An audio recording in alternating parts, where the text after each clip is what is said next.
Assalamu alaikum. Vivre en se contentant, en étant satisfait et reconnaissant de ce que l'on a, c'est d'abord être satisfait de Dieu et de ses actions. Être satisfait de Dieu, c'est le connaître, reconnaître ses attributs parfaits, Asma Allah al-Husna, connaître sa miséricorde, sa sagesse, sa puissance, son savoir absolu, sa richesse, savoir qu'il nous a créés et qu'il nous aime et qu'il nous a fondamentalement destinés au paradis. L'un d'entre nous est stérile, l'autre est fécond. Celui-là est beau, l'autre l'est beaucoup moins. L'un est intelligent, l'autre l'est moins. La beauté, l'intelligence, les capacités sont des chances réparties entre les humains et ce sont en même temps des épreuves de la vie, ibtila. Et dans l'au-delà, nous serons jugés selon notre attitude face à ces épreuves. Toute chose que nous avons reçue comme don est une épreuve. Et toute chose que nous avons perdue ou que nous n'avons pas reçue est une épreuve, ibtila. Exemple. L'un a eu la chance dans sa vie d'être très très riche. Un autre d'être très très pauvre. Ce pauvre, s'il a fait de son mieux pour subvenir à ses besoins, a travaillé dur et s'est contenté de sa situation durant toute sa vie, sans avoir recours à autrui, celui-là a réussi son épreuve de pauvreté. Il mérite le paradis éternel.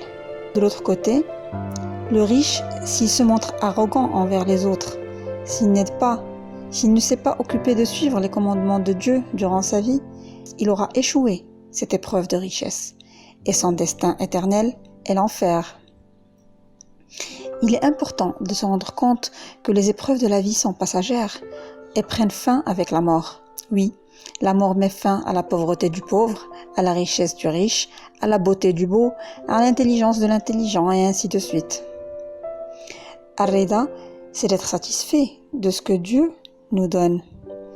Je n'ai pas eu le choix d'être un homme ou une femme, d'avoir des parents riches ou pauvres, croyants ou mécréants.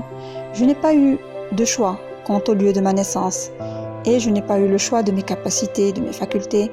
Ces dons relèvent de la sagesse absolue de Dieu.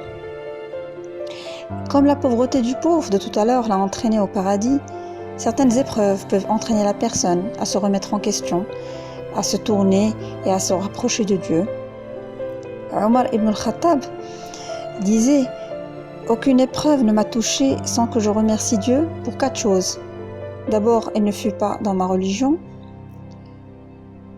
elle ne fut pas pire, et Dieu m'accordera en échange de ma patience le paradis. » Ensuite, il disait « Je ne m'en fais de rien qui puisse m'arriver tant que je suis musulman. »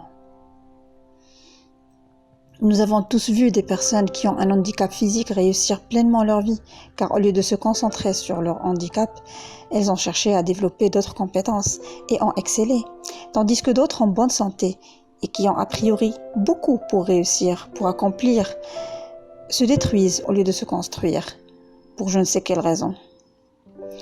On n'a pas besoin de beaucoup pour éprouver ce sentiment de contentement. Le prophète sallallahu alayhi wa sallam a dit « Celui d'entre vous qui se réveille le matin en sécurité parmi les siens, qui ne souffre d'aucun mal dans son corps et possède la nourriture nécessaire pour sa journée, c'est comme s'il avait amassé tous les biens de ce monde. »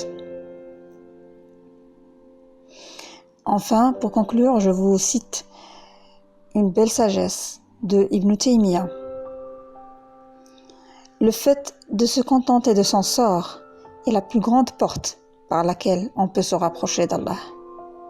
C'est la source de sérénité pour l'adorateur et le paradis sur terre. Celui qui n'y entre pas n'entrera pas au paradis de l'au-delà. Je vous remercie pour votre attention et à vendredi prochain, Inch'Allah.